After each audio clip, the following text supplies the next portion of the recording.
अगर आपके इर्द गिर्द सब कुछ ठीक है, आपकी सेहत भी ठीक है, आपकी रिपोर्ट्स भी ब्लड की नॉर्मल आ रही हैं और आपकी ज़िंदगी भी ठीक चल रही है, लेकिन फिर भी घबराहट रहती है, कभी कभी चेस्ट में टाइटनेस महसूस होती है, कभी कभी आप जल्दी अपसेट हो जाते हो और कभी बिना वजह के डर लगता है और आप कहते हो कि मैं ओवर थिंक करूँ, लेकिन सच ये है कि ये आपकी एंग्जाइटी है और एंग्जाइटी की बीमारी अक्सर बग़ैर किसी वजह के नहीं होते, इसकी कोई न कोई वजह होती है,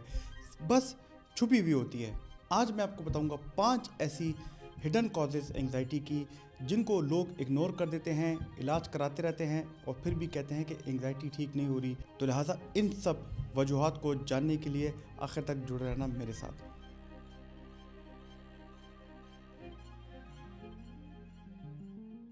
मेरा नाम प्रोफेसर डॉक्टर अली मुफ्ती है। मैं एक कंसल्टेंट साइकेट्रिस्ट हूँ और हम जब भी एंग्जाइटी पे वीडियो बनाते हैं तो हमें आपकी तरफ से बहुत अच्छा रिस्पांस मिलता है। और किसी व्यूअर ने ये सवाल किया कि डॉक्टर साहब एंग्जाइटी की वजूहात क्या हो सकती हैं, तो लिहाजा मेरी टीम ने ये डिसाइड किया कि आज हम उसकी वजूहात पे वीडियो बनाएं। आगे जाने से पहले मेरी आपसे रिक्वेस्ट है कि हमारे चैनल को लाइक सब्सक्राइब ज़रूर करें और कोई सवाल हो तो नीचे कमेंट बॉक्स में ज़रूर कीजिएगा। एंग्जाइटी की सबसे बड़ी कॉज को अगर हम देखें तो वो है स्ट्रेस, और उसमें क्रॉनिक स्ट्रेस। अब हर दिन आपको थोड़ा थोड़ा स्ट्रेस तो मिलता है, आपको डेडलाइंस मिलती होंगी, आपकी फैमिली वाले, आपके इर्द गिर्द आपके रिश्तेदार, आपकी टीम आपसे एक्सपेक्ट करती है, उसके अलावा आप पे फाइनेंशियल प्रेशर भी होता है और आप कहते हैं कि नहीं मैं तो ठीक हूँ, ये तो सबके साथ होता है। लेकिन आपके दिमाग, आपकी बॉडी के लिए नॉर्मल स्ट्रेस भी एक स्ट्रेस होता है, यानी कि आपकी बॉडी का सिंपैथेटिक सिस्टम एक्टिवेट हो जाता है, आपकी बॉडी फ्लाइट और फाइट में रहती है और उसके नतीजे में आपकी बॉडी में एक हार्मोन सेक्रेट होता है जिसे कॉर्टिसोल कहते हैं। अब कॉर्टिसोल एक नेचुरल स्टीरॉयड है और ये आपकी बॉडी में जितना ज़्यादा सेक्रेट होगा तो आपकी बॉडी को डायबिटीज़ की तरफ ज़्यादा ले जाएगा, आपको एंड ऑर्गन फेलियर की तरफ ज़्यादा खींचेगा। तो लिहाजा जब बहुत ज़्यादा क्रॉनिक स्ट्रेस हो तो आपका दिल और दिमाग रेस्ट मोड में जाते ही नहीं है और फिर एक दिन आपकी बॉडी बोलती है एनफ और आपको एंग्जाइटी स्टार्ट होती है, जिसमें आपके दिल की धड़कन ज़्यादा होती है, आपको हाथों पे कपकपी, ठंडे पसीने आना और उसके अलावा परेशानी आना, आपके पेट में दर्द, सांस का फूलना, चेस्ट में टाइटनेस और उसके साथ साथ आपके मैदे में भी दर्द शुरू होता है। दिमाग में भी परेशानी आती है कि क्या होगा, व्हाट इफ़, और आने वाले वक्त में क्या मैं कर पाऊंगा। इस वजह से लेके ऐसी परेशानी वाली सोचें आपको आती हैं और कुछ लोगों में तो एंग्जाइटी इतनी शदीद इख्तियार हो जाती है कि उनको पैनिक अटैक होता है और कुछ लोगों को अपने हेल्थ की वजह से बार बार एंग्जाइटी होती है कि मुझे कोई ना कोई बीमारी है। तो यहाँ पे ये भी बहुत ज़रूरी है कि आप समझें कि जॉब पे छोटी छोटी रिस्पॉन्सिबिलिटीज़ आ रही हैं, लोग आपसे जो तवक्कुआत करें हैं, आप पे जो प्रॉब्लम्स आ रही हैं, तो ये छोटे छोटे स्ट्रेस की वजह से है जो एक्यूमुलेट होकर क्रॉनिक स्ट्रेस भी बन सकते हैं। लेकिन दूसरी एक ऐसी वजह है जिसे बहुत ज़्यादा लोग नज़रअंदाज कर लेते हैं, वो है आपकी नींद, आपकी स्लीप। वो लोग जो कि 6 घंटे या 5 घंटे से कम सोते हैं और वो कहते हैं कि हम ज़्यादा काम करेंगे तो इससे आपका दिमाग हाइपर अलर्ट बन जाता है, यानी कि नींद कम हो तो आपके दिमाग का जो इमोशनल सेंटर है जिसे एमिगडाला कहते हैं वो ज़्यादा एक्टिव होता है, ज़्यादा रिएक्टिव होता है। मतलब अगर छोटी सी बात भी होगी तो आपको लगेगा कि कोई ख़तरा है, कोई डेंजर है और आपकी बॉडी सर्वाइवर मोड में चली जाएगी और सिंपैथेटिक सिस्टम हाई होगा। और फिर सुबह जब आप उठते हो आपको घबराहट होगी तो आप कहोगे कि यार थकावट है। नहीं, ये थकावट नहीं है, ये आपका इमोशनल सेंटर, आपका नर्वस सिस्टम, उसकी डिसरेगुलेशन है, उस पर बहुत ज़्यादा बोझ डाला गया है जिसकी वजह से आपको एंग्जाइटी महसूस होती है। अगर एक इंसान की नींद ही खाली फिक्स हो जाए तो एक रिसर्च के मुताबिक दुनिया में तकरीबन 25 से 30% एंग्जाइटी कम हो सकती है। इसलिए मैं स्लीप को सुपर पावर कहता हूँ और मैंने इस पर एक डिटेल से वीडियो बनाई है, ये उस वीडियो का लिंक है, अगर आपको भी देखना हो तो ये वाली वीडियो हमारी ज़रूर देखिएगा, आपको फ़ायदा होगा। लेकिन इसके अलावा कुछ ऐसी वजूहात भी हैं, कुछ ऐसी मेडिकल वजूहात भी हैं जो कि एंग्जाइटी जैसे लगती हैं और इसलिए जब हमारे पास कोई पेशेंट आता है तो सबसे पहले हम कहते हैं कि उसको ये वाली मेडिकल वजूहात ना हो।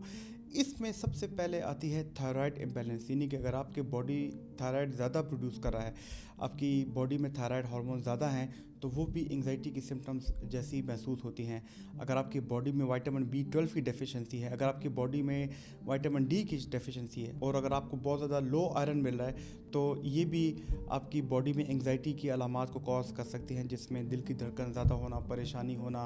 और बार बार आपको हाथों पे कपकपी तारी होना शामिल है। बेचैनी भी इस वजह से हो सकती है। वो लोग जो कि बहुत ज़्यादा कैफ़ीन का इस्तेमाल करते हैं, बहुत ज़्यादा कॉफ़ी चाय पीते हैं स्पेशली सोने से पहले, तो उनमें भी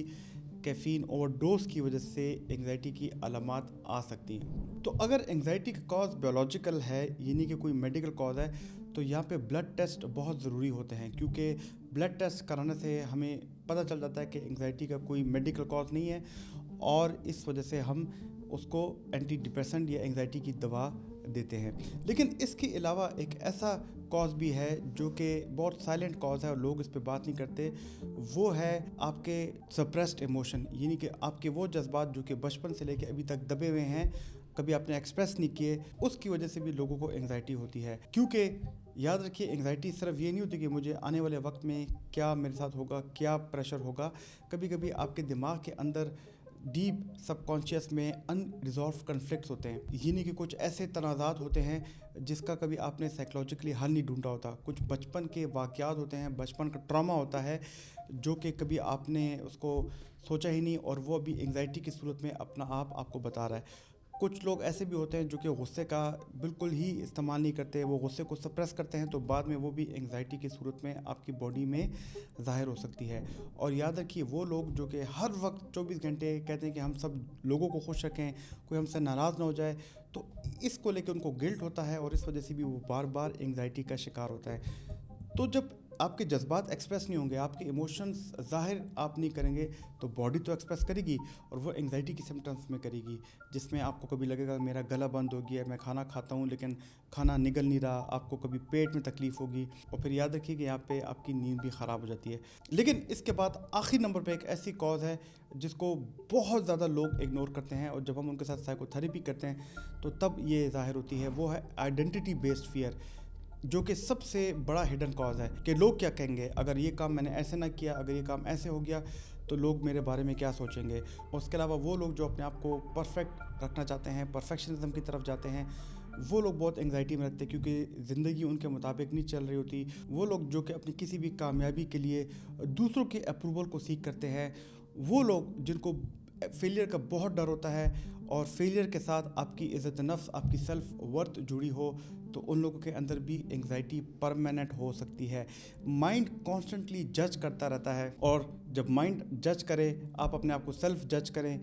तो आपकी बॉडी उसके मुकाबले में रिएक्ट करती है। तो एंग्जाइटी सिर्फ एक सिम्टम होती है, लेकिन उसकी रूट कॉज कुछ और होती है। लेकिन अब इन सब के इलाज के बारे में बात करते हैं कि इसका इलाज क्या है। अगर आपको एंग्जाइटी थोड़ी बहुत है तो इसके लिए कुछ नेचुरल तरीके हैं जिससे आप अपनी एंग्जाइटी को कम कर सकते हैं, जिसमें वेगस नर्व मसाज है, जिसमें डीप ब्रीथिंग है, उस पर मैंने डिटेल से एक वीडियो बनाई है। और उसके अलावा भी अगर आपकी एंग्जाइटी ठीक नहीं हो रही तो फिर हम कोशिश करते हैं कि आपकी CBT करें, आपको साइकोथेरेपी करें, और अगर आपकी एंग्जाइटी फिर भी नहीं ठीक होती तो हम फिर आपको एंटी डिप्रेसेंट देते हैं, जो कि एंटी एंग्जाइटी दवाई भी हैं, और ये आपकी एंग्जाइटी को आराम से ख़त्म करती हैं। तो दोस्तों, कैसे लगी आपको आज की ये वाली वीडियो? अगर आपको ये वाली वीडियो पसंद आई तो हमारी ये वाली वीडियो देखना, जो कि मैंने एंटी डिप्रेसेंट पे बनाई है, आपको काफ़ी फ़ायदा होगा। मेरी कोशिश है कि इन वीडियोज़ के ज़रिए आपको साइकोलॉजिकली रेजिलिएंट बनाऊँ, आपको मेंटल हेल्थ अवेयरनेस दूँ। अपना ख्याल रखिए। खुदा हाफिज़।